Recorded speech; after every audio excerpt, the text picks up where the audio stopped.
It's about giving them a quite holistic guidance about their life, where they're standing, and of course, giving them answers to specific questions they have. Welcome to Forever Young, the health and well-being podcast from Lanserhof. My name is Mario Pederzolli, and in every episode, join me in conversation with a variety of health experts and special guests as we explore what it means to live well. We may not find the secret to eternal youth, but join me on our quest as we explore just what it means to live a balanced, healthy, and happy life. Hello again and welcome. In today's show, we take a fascinating look at the topic of intuition and trusting our intuition. To put it another way, it is the ability to understand something instinctively without any need for conscious reasoning.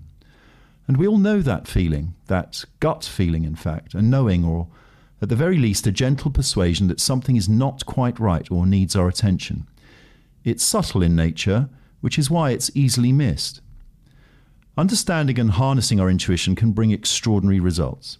And to help us get to the bottom of all of this is Martin Zoller, intuitive futurist and one of the world's most renowned psychic consultants. On an individual level, Martin uses the power of intuition and his expertise to help clients recognize their personality, help choose future pathways, and to discover their potential. And Martin's extraordinary lectures and seminars cover the power of intuition and the higher self all over the globe, including, in fact, at our very own Lanserhof Wellness Resort in Tegernsee in the Bavarian Alps. And, I am delighted to say, we welcome Martin at the end of September for the first time here at Lanserhof at the Arts Club, more of which later in this show. Martin, a very warm welcome to you, and great to speak to you again. Thank you, Mario. Thank you very much for this beautiful introduction about the power of intuition.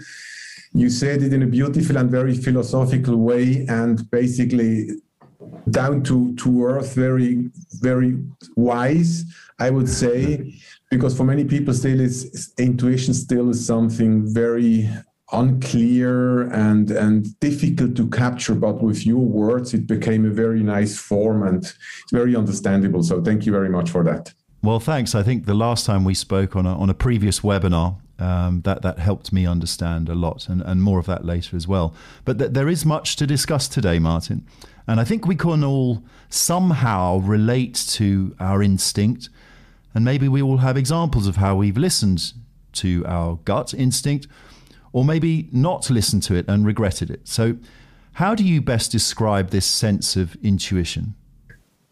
Intuition is the ability to acquire knowledge or insights about basically anything without personal knowledge or experience to what you see or know. So it's basically the art of receiving information beyond time and space about individuals or about collective groups, or about ongoing situations within the society, within a business, within a political development.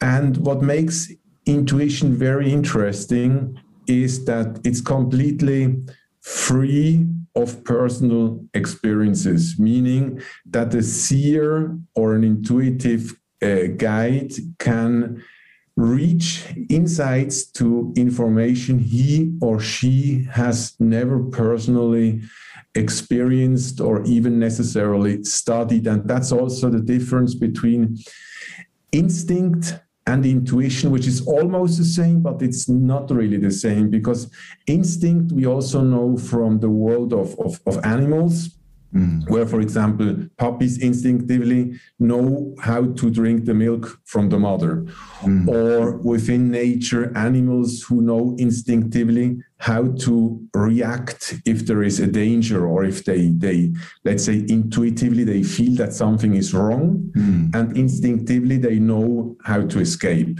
So that's maybe the best way to describe the difference between intuition and instinct. And of course, we humans have both as well. We have an instinct and we have intuition. Instincts, for example, could be information we know genetically or we have been taught since generation within our society. That would be instinctive knowledge, and intuitive knowledge would be the information or the insight which helps us to put in active instinctive feelings and knowledge, or even experiences as well. And that makes intuition very, very powerful and interesting. The fact that you are able, as I said before, to connect to insight which you have never, and even people before never went through, so didn't experience it in that way. The situation is coming up in a close or far away future. Mm-hmm. Well, actually, thanks for clarifying the difference there between instinct and intuition. The other expression we hear a lot is our gut feeling. Could you talk a little bit about that and why we talk about our gut? Yes. Gut feeling, I would say, is probably, we could say, almost like very, very similar to intuition, but it can also be related to an instinct. And this, I would say, is not always very easy to distinguish, because you might be confronted with a situation you had experienced in the past and which didn't go well for you. So your gut feelings give you a bad sensation about an upcoming situation because it reminds you to what happened in the past. Mm-hmm. At the same time, you might also have a bad gut feeling about something, not because you experienced it in the past, so not as an instinct, but because your higher self, your intuitive self, knows that whatever is coming towards you is not so positive for you, so it gives you a bad feeling. It gives you a bad, let's say, stomach, which is the gut feeling. So it's almost like the same, I would say. And even for me, working with the power of intuition, it's not always fully easy to distinguish between intuition and instinct. But on the other hand, I would say it's probably not as important as well, because what's important is that this gut instinct or gut feeling helps you to prevent something or helps you to build up something positive. And if it's 100% intuition, or if it's 100% instinct, or if it's of both a little bit, doesn't really matter, as long as it helps you in a productive and positive way. Got it. If you, let's talk about yourself, Martin, actually, because with these incredible talents and skills that you've refined, do you remember a clear point when you first listened and trusted your intuition? And tell us a bit about your journey and how all this began. Well, I would say this is an interesting question. I would say of my growing up, of my path as a seer, as an intuitive psychic, one of the most important and first intuitive steps I took was when I left Switzerland when I was 20 years old. This was completely an intuitive step, because I was, of course, in Switzerland. I went to school. I was studying. I decided to start studying hotel management, not because I really liked it so much, but because intuitively I felt that I want to study something what allows me to leave Switzerland. So leaving Switzerland was the strong intuitive call. And then, of course, my path, my learning was trying to find different ways to do so. So one of them was the study of hotel management in Switzerland, which at the end of after all, I didn't do, because a little bit later, and just a year before I should have started to study that I got in touch with a French photographer who lived in Thailand and was working there, And because I always loved art, I suddenly realized, wow, you don't need to sit in an office to be able to leave Switzerland and to live abroad. You can also do it as an artist. So I canceled the hotel management school and I decided to study photography, not because it had to be photography, but because I felt that photography in that case is a creative gate to live abroad. Mm-hmm. At the end of the day, my path came completely different. I started, when I left Europe, I started on this journey to meditate. I came in touch with my strong intuition, which made me dropping the idea of studying photography. Also, I was already inscribed in an art university in Havana, Cuba, because that's where I wanted to study film and photography. So when I started to get in touch with my intuition, with my higher self, I somehow knew that this is actually my path. It wasn't the hotel management, it wasn't the photography.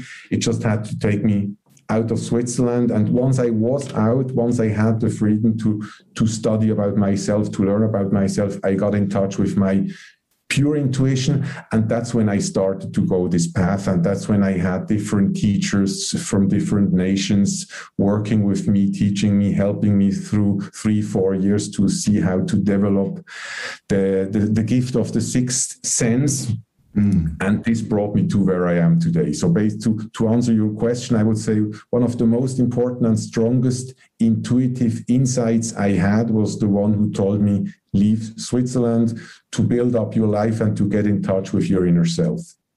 Amazing. And in fact, someone like yourself, why are some of us more in tune with our intuition than others? What's happening there? Well, there are different reasons.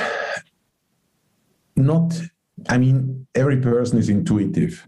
Like, we all have the capacity of intuition. Intuition is our sixth sense. So with other words, we are not only having the basic 5 senses we know, but there is also a sixth sense we are born with.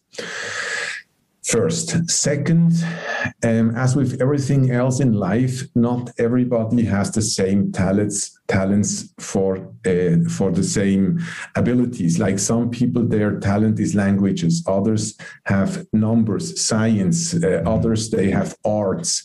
They have the creative aspect.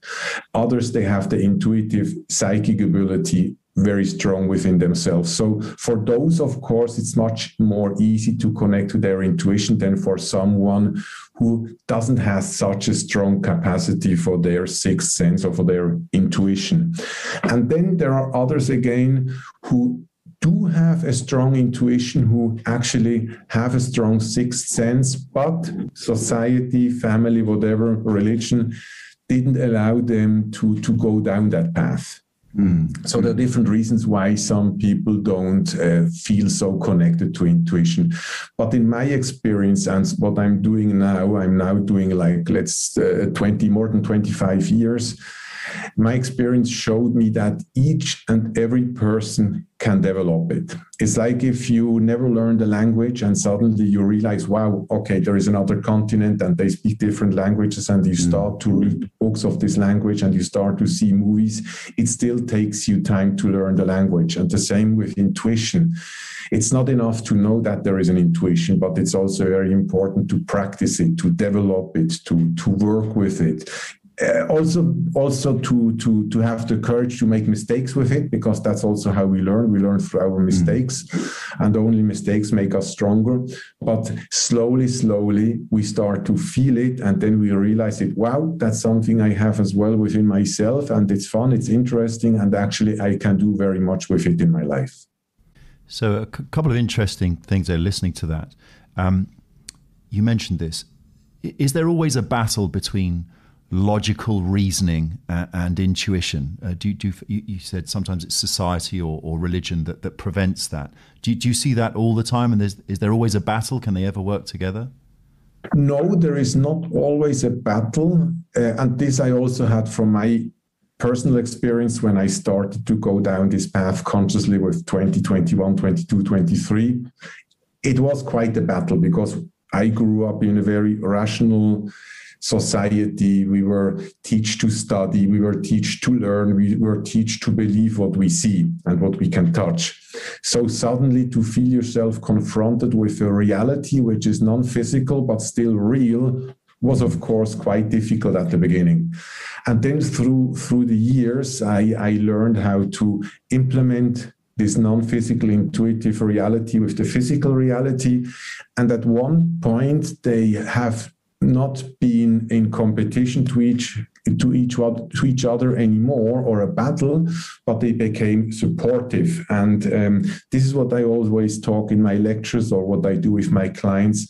I'm trying to show and to teach and to make people understand how the rational mind and the intuitive higher self, how they can work together, not to battle each other, but to complement each other. Let's say intuitively, I had this feeling to leave Switzerland. Now, the battle would have been if I would have had, my parents were always very open-minded. They supported me in this decision to leave. But maybe the battle would have been there if my father and my mother would have said, no, you have to stay. And I had bad feelings to go. If my parents want me to stay, this would have been the battle. On the other side, if the consciousness of mind and intuition work together, it was in that case as well when I felt intuitively that I should leave Switzerland to learn something else. And the rational mind made me analyzing how to do it by plane, walking, on a boat. Of course, at the end, it was a plane. And then I had to buy the plane ticket, and I compared different prices with different airlines. So if you understand what intuition is, and if you know how your mind works, they are a perfect team. Yes, makes sense. And actually, with that logic and reason and gut feeling discussion, should you always trust your gut? You mentioned sometimes people make mistakes, and that's life. But is your advice to generally go with your instinct and your intuition? I would say it's definitely good to listen to it and to try to read it and to feel to it and to even to put it in practice. But of course, at the same time, doing it very consciously, and also by analyzing the way how to implement it in your daily life. Because sometimes you might feel intuitively that, let's say, your relationship is not working well. And this might be a first sign. Now, if you're too impulsive, you might take this intuitive insight, which is like a first whispering in your ear, and you might act too fast and take too drastic steps. So yes, it's good to listen to your intuition, but it's also good to analyze rationally your intuitive insight to see how to implement it in your daily life, with your family, with your friends, or in your job, with your colleagues, depending on what the surrounding and the situation is. Yes, makes sense. On a broader scale, and this is well, I'd love you to tell us this story, but your skills in the past have been able to assist governments, state security services, law enforcement agencies with their inquiries and work. I know a lot of that obviously is confidential, but one story you do tell, and I'd be delighted if you could share that with us, is originally how you found that plane in Bolivia. Well, I won't say any more. Maybe if you could take over that story. Yes, I would say this was like my international breakthrough, because it was big highlighted in the international press as well. In 1999, a small private plane with 5 passengers was traveling from the south of Bolivia. I lived in Bolivia at that time. Jacuiba, which is on the border to Argentina. The plane traveled to Santa Cruz, which is in the lowlands of Bolivia, more or less in the heartland of Bolivia. And on halfway, the plane got lost. It disappeared from the radar of the airport in Santa Cruz. Of course, family members got worried. They sent out search teams. private ones first to try to find the plane, which wasn't successful. The second day, they took military help and helicopters and planes from the army trying to find the missing plane. And it took three days for one of the family members to come to me and ask me if I can help them to find the plane. I said I would like to do so. I can't promise, but of course I will give it a try. And I asked for pictures of the missing passengers. I got 3 of the pictures. Looking at them, I saw on the picture that there was still an aura in the picture. Now, the aura is like an energy body which we all have around us. And we, even in our common language, we know the expression, oh, he has a good aura, or oh, he has a bad aura. So aura, most of us are quite familiar with. So the aura is not only a feeling, but for some people, it's also a visual a reality which can be seen in colors. And looking at these pictures, I saw that there has been this aura around the body on the picture, which showed me that those passengers were still alive, which was very helpful to the family members. And they were very happy about it. But then, of course, they also wanted to know if I can help them to find the plane, I told them to please bring me a map. They did that, and I looked at the map and I reconnected to the aura of the pictures I saw 1 or 2 hours before, and then I focused on the map. I used my hand almost like a metal detector. Mm-hmm. And when suddenly on one tiny spot on my hand, on the palm of my hand, which I used like a metal detector, I found, I felt a tippling on the hand, which for me was an indication that that's where the plane might be. I made a cross with my pen, went out to the family members, showed them the map and told them to go there for a search. The next day, because this was late in the evening already, the next day they went with research teams, helicopters and planes. They went to the area, I indicated them, and that's where they found the plane. This came in CNN and even in European magazines, it was in newspapers, and even like not too long ago, maybe like 5 years ago, and this was in 1999, so maybe 2017 or 16, I gave a seminar in Frankfurt, when suddenly a young lady came up to me and she said, "Oh, Martin, I heard about you and about your plane many years ago," which was like for me a kind of surprise because I didn't know that this made such a big story. And I asked her if she read about it, and she said, no, I didn't read about it. She told me, but I was told about it. And then she told me that she was a pilot for private planes. And at that time, 99 or 2000, in her club in Germany, they spoke about this Swiss psychic who found in faraway Bolivia a missing private plane. So even there they talked about it. And this was a big breakthrough. And then I started to work shortly after that with the Bolivian government. I got connected with different embassies and security institutions. I was beginning of the Arab Spring. I was living in the Middle East, and I was working a lot in this field in Afghanistan during the war, in Iraq during the war, in Lebanon during a conflict. So I implemented my intuitive gift not only on a personal, individual level to help people, but as well, as I said before, on a collective level, which can be very useful as well. For example, if you try to analyze the development of a certain situation, how it will evolve and how it can be done. By the way, London and England, I did several analyses, intuitive analysis about Brexit. Shortly after even before the referendum started, I did analysis. I published them. They're on my website. Several videos about it, and even during the process of Brexit from 2016 to 2020. I did 2 or 3 videos about it where I said how I see it going, in what direction, what it will happen, how it will be, which And I got quite good feedbacks from people in the UK who followed my analysis and who were quite impressed from my prediction about Brexit. So for those who would like to have an idea how intuitive guidance can be used as well in a big scale, please feel free to go on my website and Google my on YouTube, Google my Brexit videos. Thanks, Martin.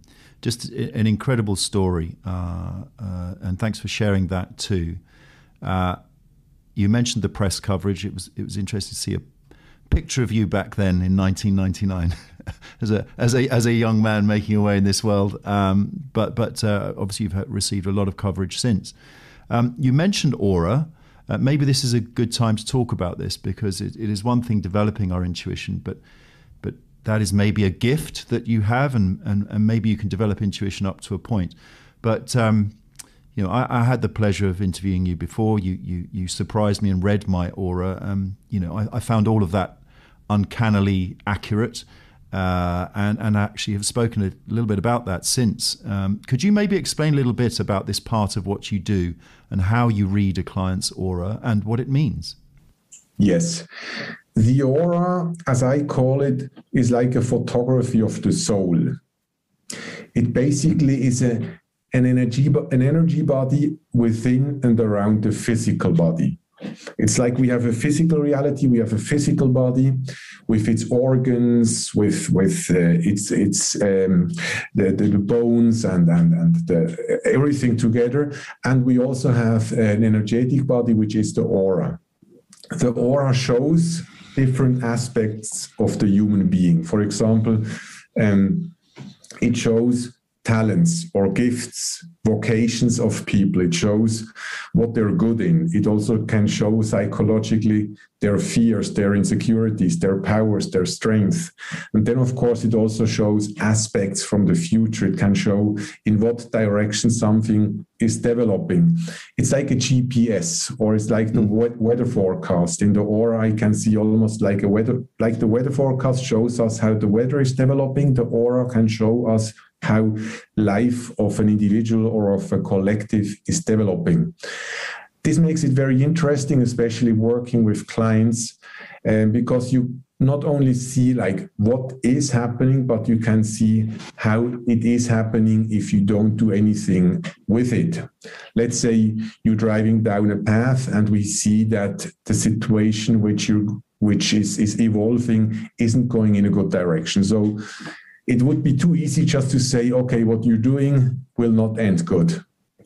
Much more challenging, much more interesting, and much more beneficial, especially for the client, is if we see that something doesn't look good, but then if we try to see what can be done to prevent the problem. Let's say something about, if we want to compare it with medicine, if you're a heavy smoker and you go to your doctor and the doctor tells you after scanning your lungs, listen, doesn't look good at all if you don't stop smoking now, and if we don't do this and this and this and this and this treatment, you might die on cancer. Now you have the free will to go on smoking like crazy and die on cancer, or you take this warning as a sign and as an indication to stop smoking and to try to do everything possible to heal your lungs, to strengthen them, to do sports, whatever has to be done, whatever therapy should be done, or medical treatment, to heal your body.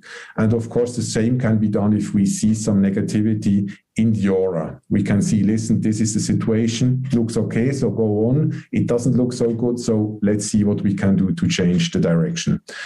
And in that way, it's like a guidance. It's like not a coaching, but a guiding people in their life and in their path. And you mentioned at the beginning, me going to Lanserhof at Tegernsee, Germany as well.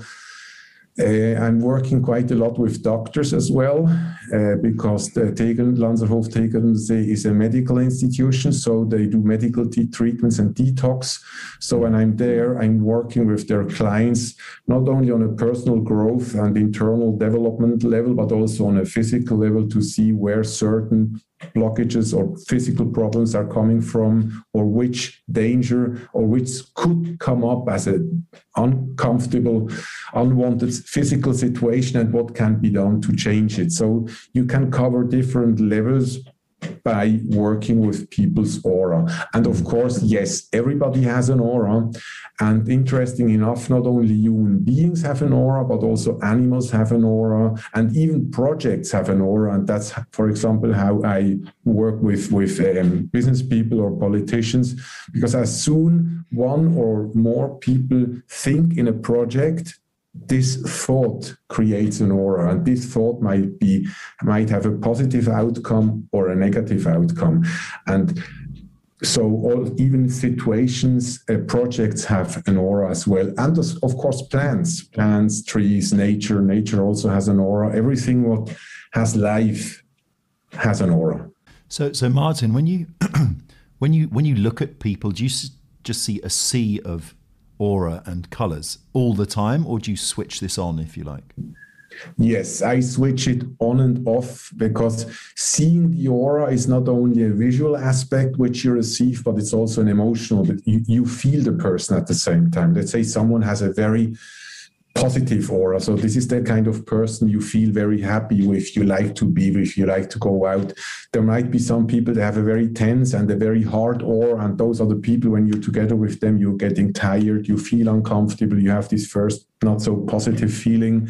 Yes, so I switch it on and off. I switch it on and off because it would be too much if there is always this receiving and giving and receiving energies and feelings and emotions. So when I'm in the street, when I'm sitting in a plane or train, I disconnect and I don't try to connect to it. Of course, sometimes it happens anyway that something very strong is bumping up, and then I see, wow, okay, this person has something special going on. And yes, in that case, I look at that person's aura and I try to see what it is. So you mentioned you see a lot of clients, of course, and we'll talk shortly about your trip to London. And when you meet your clients, maybe you can talk generally about this. What are the main obstacles to developing their own intuition? Obviously, you're helping them develop it, but what are the usual obstacles you come across? Skepticism, especially at the beginning. Skepticism, and then once they're open to it, one of the main obstacles is that people are not patient enough with their own intuition. Like, even if they're not skeptical anymore, they would like to develop their intuition as well.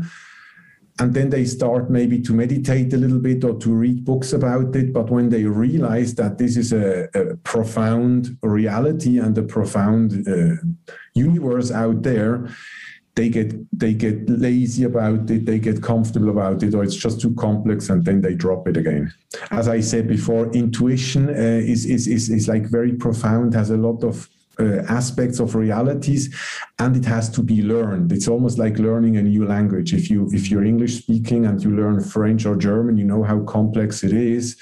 For me, the same with English or Spanish or any other language. It takes time. It takes time. It takes months. It takes years to learn a language, and you never stop learning a language. And the same it's with the language of intuition. With your intuition, you never stop learning. And even me doing it so many years, as I said before, I always get crossed with new concepts, with new ideas, with new techniques, and it's a constant learning. You mentioned this.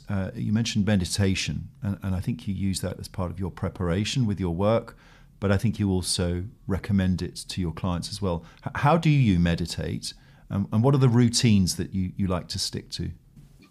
Well, my routine is, for example, my first meditation is always early in the morning. Like, my alarm clock is a meditation music. It's 16 minutes. So my alarm clock doesn't only wake me up, but at the same time, when I start hearing the music, I know, okay, it's 7 o'clock or 6 o'clock. I don't open directly my eyes. I keep my eyes closed and just enter in a state of meditation until the song is over. And then I open my eyes and I start my life. So that's my routine in the morning. And then during the day, I meditate from time. There isn't a specific routine because sometimes I'm out in the street, and sometimes I have clients, and sometimes I'm traveling, or I do sports. So I do meditation whenever I have some time in between. Whenever I go on a walk in nature, I take I take my time. I sit under a tree. I sit on a bench, and I close my eyes and I meditate a little bit. On the other hand, meditation doesn't have to be always with closed eyes. Meditation can also be sitting in nature and looking on the tree and looking above the mountains, or sitting on the seaside and seeing the sea, or at night watching the full moon or the moon or the stars. Important is, and this also is important to connect to your intuition, is taking yourself or giving yourself time, just like for introspection, because meditation is also introspection, and introspection is one of the most powerful ways to feel your intuition. Mm-hmm. And is that a daily exercise you recommend, or several times daily, or is that I would say even if you do it once a week, it's better than not doing at all. Of course, it's better if you can do it every day a little bit, and it doesn't need to be an hour, and you don't need to be sitting like in Lotus, like they teach it in many meditation courses. Like my first morning meditation is when I lie in the bed. So I would say it's better, even if you do 5 minutes a day, it's better than nothing. Mm. So let's talk about, two parts to your work in your upcoming week in London, which, by the way, is from the 27th of September to the 2nd of October. For more information, please do email lanserhof@theartsclub.co.uk. Lanserhof at the Arts Club members and Arts Club members will be emailed, of course, accordingly. But there are two parts to your work. There'll be the seminar, and then there's the one-to-one work as well that you will be available for. Could we talk a little bit about the content of the seminars and talks? And then secondly, let's talk about the one-to-ones and what someone can expect in an individual session with you, Martin. Yes. So the first lecture will be Monday, 27th of September. That's in the evening, at the Arts Club, and the topic is about 5 simple steps to achieve more with intuition. It will be a lecture in which one I will not only talk, but I will also give techniques, practices, how to connect you to intuition, to the gut feeling, how to become aware with it, how to train it, and then, of course, also how to implement in daily life. So it's basically a lecture which shows the audience and makes them experiencing where they're going to find intuition within themselves, and then how to implement it in life. And then Tuesday morning, that's the 28th of September, at Lanserhof, I give a lecture about how to create in your life inner and external harmony, like how to build a peaceful and a harmonized ambience in life, because harmony in yourself and around yourself is very important, not only for your state of peace in your mind, but also for physical health, to be to have a better way to interact with your family members, with your husband, with your wife, with your children. So this will be the second lecture, and then I will be for individual consultations at Lanserhof through the whole week, giving sessions in which ones I will be reading the aura in a way we just talked about it before. So I will tell people how I see their aura, weaknesses, strengths, and of course they can also prepare themselves with questions. They can bring up questions about their personal life, about their job, about their relationship with other people. It's about giving them a quite holistic guidance about their life, where they're standing, and of course giving them answers to specific questions they have. So again, as someone, you did open my mind, Martin, and I recommend a consultation, and I certainly recommend attending these seminars and lectures if you are able. Places will be limited, so again, please do let us know if this is of interest to you. Lanserhof@theartsclub.co.uk. UK. Thank you, Martin. I believe you have a book in the offing. How is that progressing? Tell us a little bit about your book, upcoming book. Yes, this is actually a book which hopefully should be finished by the end of autumn. We are already working 2 years on it. The book is called Strategic Intuition, and I'm writing this book in English. I'm a co-writer, and the other person I'm writing it together with is a professor in economy. His name is Dr. Thomas Zweifel. He was a professor at the Columbia University in New York. He was teaching economy in St. Gallen in Switzerland as well. He gave classes, and he has a very, very successful consulting company working with high-profiling companies, banks, universities. And the book is about intuition and strategic intuition and strategic thinking. So it's like how to implement intuition in your strategic behavior, but at the same time as well, how to bring strategic thinking in your intuition. Because some people, they're very strategic, but they don't know how to implement intuition. Then you have others that are very intuitive, but they can't bring it down to earth. So the art is to be balanced in both and to know how to implement both in a very powerful and straightforward way. And I think, or we think, that we started to write this book much like a year and a half before Corona.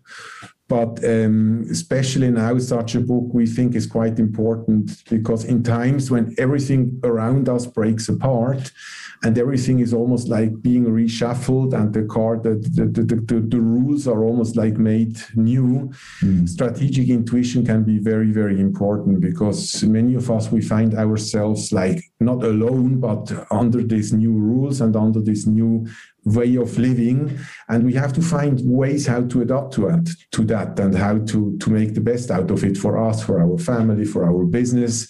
And the given rule, the given concepts are not there as much they have been there before. We all know that, especially on an economical level as well. And intuition in such times of storms and of transformation, of transition, can be very, very helpful to feel how to swing on these new waves of reality. Well, actually, the timing of that book is probably perfect, actually, after the times we are in, and probably will be useful for business and individuals alike. Martin, maybe to round off, and this has been fascinating, and thank you for your time today, but what are the rules that you live by, and what advice would you like to leave for our listeners that are maybe listening to you for the first time? I try to living according to my inner values and the external laws and external, not only human laws, but also laws of nature. Like really to give the best from myself, to implement it within my family, my society, the people I'm living together with, and trying to inspire others to connect to what they have as well, and trying to be able to show others what powers they have within themselves. And there is not a fix or a main rule how to do that or how I do my life, because it's also changing a lot, again, especially in these times. It's very important to adapt to new rules, to new laws, to a new society, to a new way of life. But if you trust in yourself, if you're not guided by fear, but if you're guided by your gut feelings, by your intuition, and if you're driving or guiding yourself carefully through those times, you are able to bring it behind you quite productive and quite positive for yourself and others. And I think that's the way and my philosophy of life. And that's also what I like to share in my seminars, my lectures and consultations, of course. Well, that's great advice and a wonderful way to round off this fantastic talk. Martin, it's always great to see you and talk to you. and I look forward to seeing you on the 27th of September. Yes, Mario, thank you very much. I'm very much looking forward to see you and, of course, your beautiful stuff, which I also know some of them, at least through the Zoom meetings we had.